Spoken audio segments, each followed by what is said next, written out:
kali Indonesia 3. Ini adalah mahasiswa ilmu komputer 2015 Saskita. Saya akan menjelaskan tentang sistem operasi secara ringkas. Semua ringkasan saya ini berdasarkan dari ketentuan Operating Systems Internals and Design Principles 7 editions yang ditulis oleh William Stoltz. Biasanya orang akan menilai menjelaskan definisi singkat sebagai sebuah operasi. Tapi di sini saya akan memulai dengan sejarah perkembangan sistem operasi. Lalu selanjutnya saya akan menjelaskan tentang definisi singkat sistem operasi pada komputer, dan setelahnya adalah penjelasan lebih mendalam tentang apa itu sistem operasi. Sampai di sini saja dalam pikiran kita bahwa definisi dari sistem operasi ialah sistem yang membuat komputer kita dapat kita operasikan atau dapat kita gunakan sebagaimana kita. Cara menggunakan komputer pada zaman 1940-an dan sekarang sangatlah berbeda. Dari bentuk dan ukurannya saja sudah sangat berbeda. Komputer pada tahun 1940-an adalah sebuah alat yang tersusun dari serangkaian alat fisik yang sangat rumit, berbagai satuan, lampu grafik, semacam alat penerima input, dan sebuah printer. Pada saat itu, komputer itu tiga alat tersebut. Dilihat dari bentuk perancangan komputer pada saat itu, pasti cara menggunakannya sangat mudah.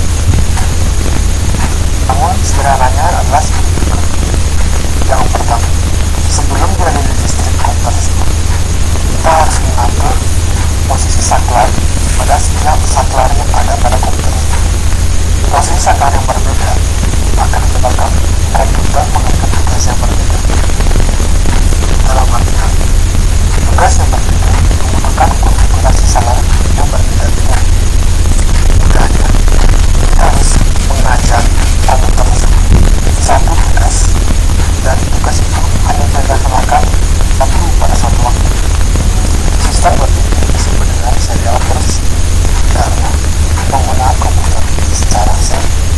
Jika semua tugas telah selesai dan dengan tugas lain, maka komputer akan dimatikan, dijajarkan dengan tugas baru, baru kemudian dilanjutkan tugas itu.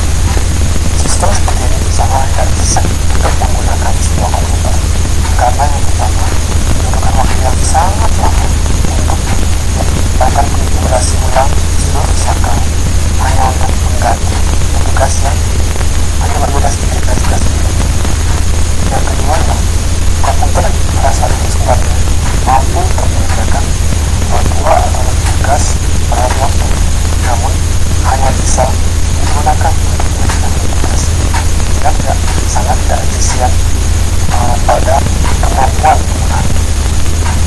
Itulah sebabnya ditemukan sistem berikutnya, yaitu single base system, yang ini ialah cikal bakal dari apa yang kita kenal dengan sistem operasi. Pada single base system, hubungan antara pengguna dan komputer tidak sedikit berbeda. Pengguna tidak lagi selalu mengajari komputer secara langsung untuk mengerjakan suatu tugas, namun pengguna harus diberi berinteraksi dengan monitor untuk menjadikan komputer tersebut. Monitor itu adalah sebuah program yang sebuah berjalan pada komputer tersebut. Tugasnya ialah menerima program dari pengguna, lalu mengejarkan program tersebut sehingga bisa dimengerti oleh komputer dan dilaksanakan oleh komputer. Program yang diterima digunakan untuk mengerjakan tugas-tugas yang akan diberikan oleh pengguna. Tugas-tugas yang hampir sama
masih mengatur seluruh hal yang terjadi pada komputer.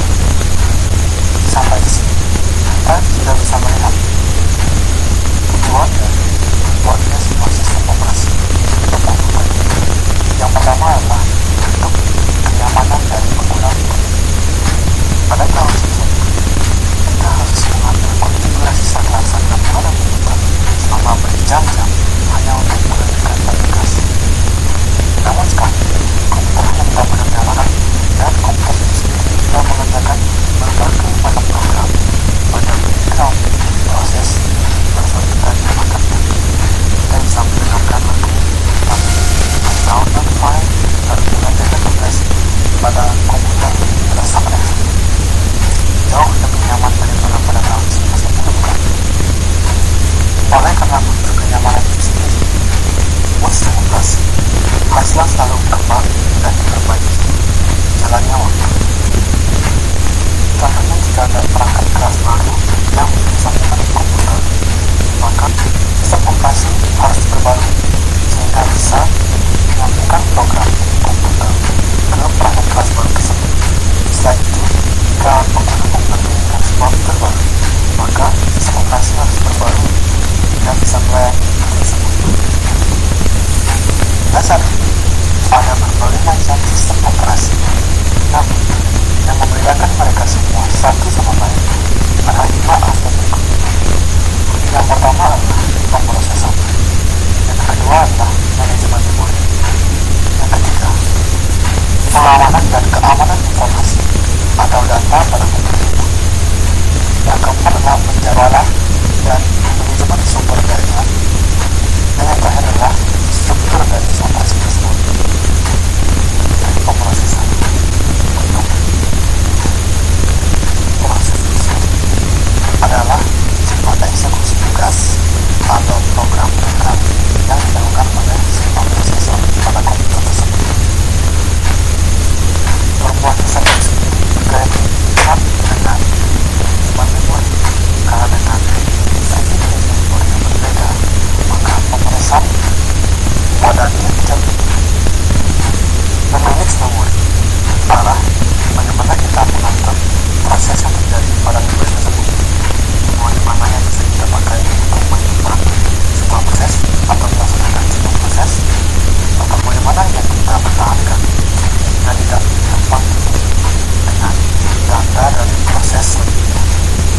Demikian juga dengan mendukung atau tidaknya model modular programming pada prosesor yang akan membantu jalannya pemrosesan dan memanage memori dengan baik. Beberapa memori dipertahankan, misalnya memori yang digunakan oleh sistem operasi yang selalu berjalan pada komputer, sehingga memori yang digunakan oleh sistem operasi tersebut tidak dikembalikan atau dihapus untuk menjalankan proses lain.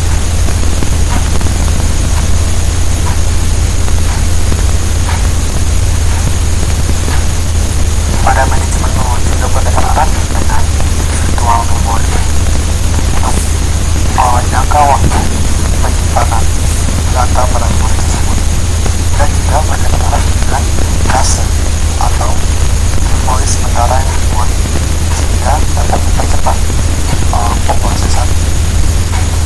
Ada beberapa data yang tidak boleh diakses atau diubah oleh pengguna sekalipun sehingga oleh sistem operasi agar tidak merusak jalannya pemrosesan yang dilakukan oleh sistem operasi pada komputer.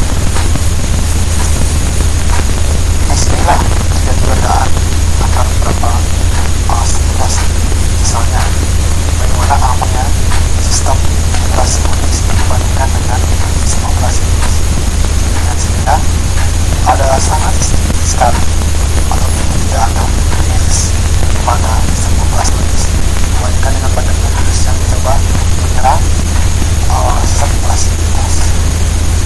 Selanjutnya ialah manajemen sumber daya dan penjadwalan proses.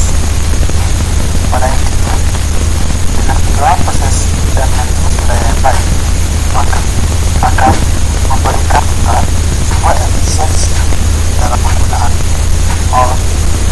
sumber daya di komputer tersebut. Yang terakhir adalah struktur sistem informasi. Kita bisa lihat struktur sistem informasi sebagai sebuah sistem yang terdiri dari berbagai level.